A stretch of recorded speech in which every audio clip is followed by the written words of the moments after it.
Good morning and welcome to Daily Devotions with Pastor Joe. I'm Pastor Joe. This morning we're looking at the end of the life of Samson here in Judges 16.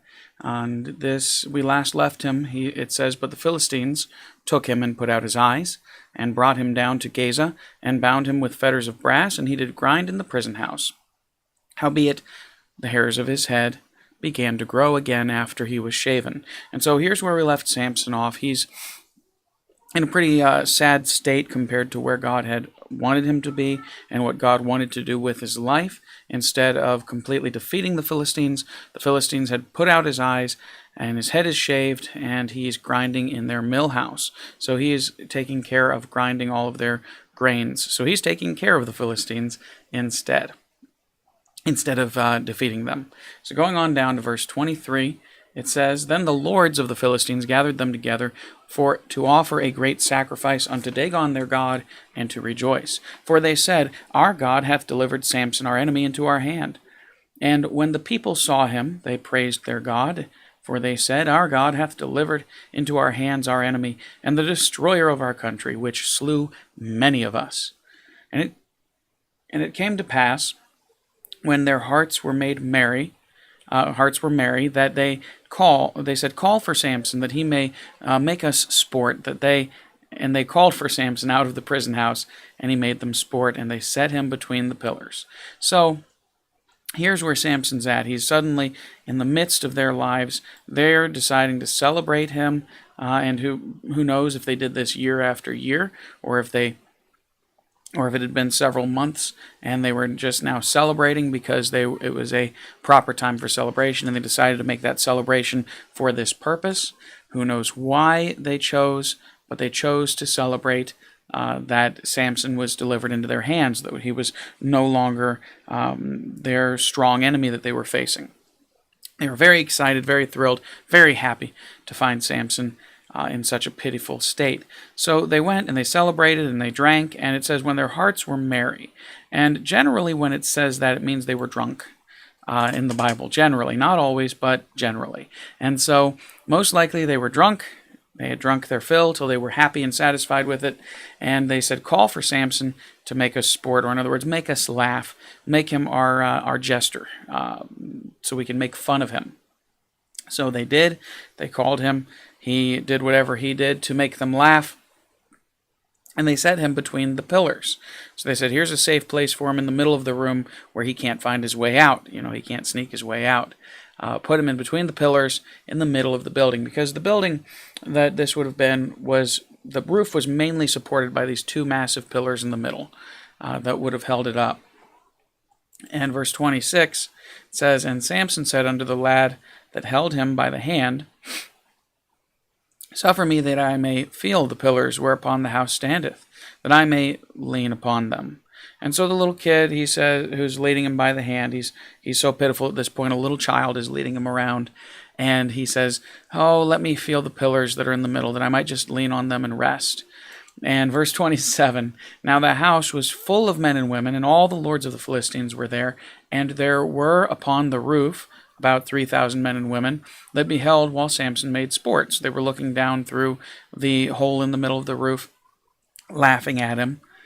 And verse 28, "And Samson called unto the Lord and said, O Lord God, remember me, I pray thee, and strengthen me, I pray thee, only this once, O God, that I may be at once avenged of the Philistines for my two eyes." And it's a sad cry from a man who's broken and destroyed, whose life is at its utter end.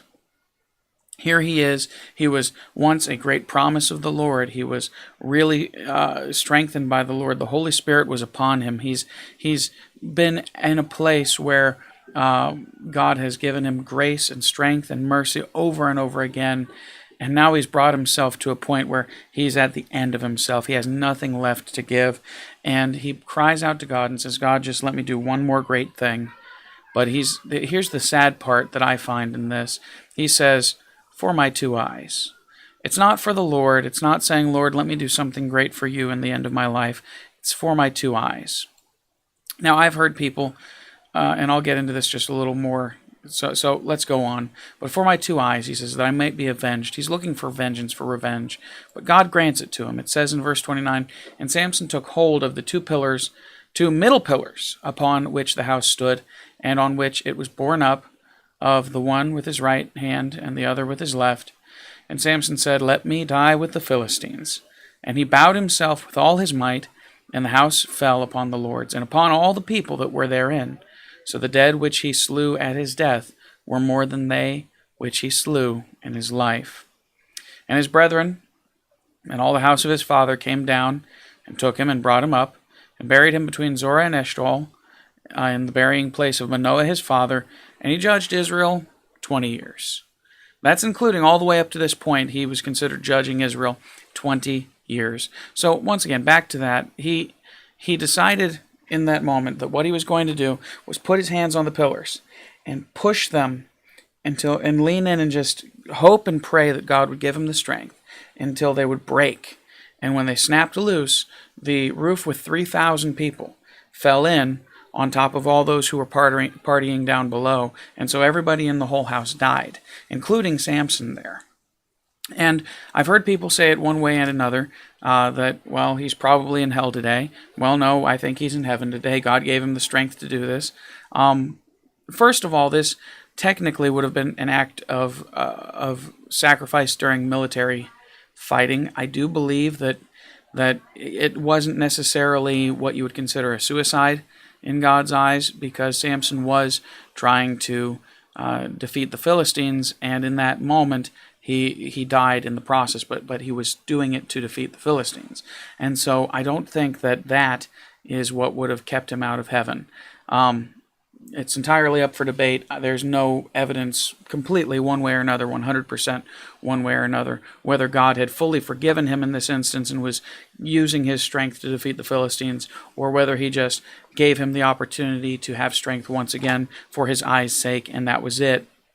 It's very possible that God said, okay, that's all you want is for your eyes' sake, then that's it. You're not getting it for my sake. Because God could have easily rescued him out of that and strengthened him enough to take the blow of the building on top of him, or made it fall in such a way that the hole that was in the midst of the roof would have missed him, and that everyone else would have just died and he wouldn't have. God could have fully restored his eyeballs back into full eyesight again, but he didn't. We don't know why, and there's no reason speculating too deeply on that. But what I do find the most sad is that in this instant, he did more in one instant of his life at the end than he'd ever done throughout his entire life. And yet he doesn't seem to be right with God. And his whole purpose of doing what he's doing isn't for the Lord, and it never was, really. If you really consider it, everything he did was because it was out of spite and revenge against the Philistines. So here, once again, it's just out of spite and revenge for his 2 eyes. He ultimately was probably a pretty bitter person over the things that happened in his life. He made a lot of mistakes. He hated the Philistines, but hating the Philistines was part and parcel to the kings later on too. So David absolutely despised them. And he was a man after God's heart. So we can't say that was necessarily what would have been Samson's downfall either. But finally, in the end, his brethren and all the house of his father came down. So all of his brothers and all of his sisters and his father and his mother and everyone who was there came down and brought him, picked him up, found him, said, yep, that's Samson. Picked him up, carried him home, and buried him where Manoah, his father, was buried. And that was the end of Samson's life. 20 years of judging Israel. So who knows, he might have been in his 30s, might have been in his 40s, early 40s, 40 years old, who knows. We don't know when he would have went to get married. I'd have to look into Jewish tradition more, but he could have been in his 30s, mid-30s, when he died and had judged Israel for 20 years, and he was the last of the judges. So next week we'll talk a little more about sort of a summary and summation of what's been going on before we go into talking about probably the high priests and kings in the Bible. But so here it is. Samson ends his life in a tragic moment, but somewhat of a victory, somewhat of a defeat at the same time. What do you think? What do you think of Samson's life, all that's been happening to him, what's happening here especially? Do you think he made it to heaven? Do you think he wound up in hell? Do you think that he had his priorities straight here? Do you think God intended for him to be this way, or just maybe used him for the purpose, knowing that he'd be a vengeful person? I mean, what do you think? Let me know down in the comments section below. God bless. Have a wonderful day in the Lord. Don't do what Samson did. Instead, do everything you do for the Lord. See you tomorrow on another Daily Devotions with Pastor Joe.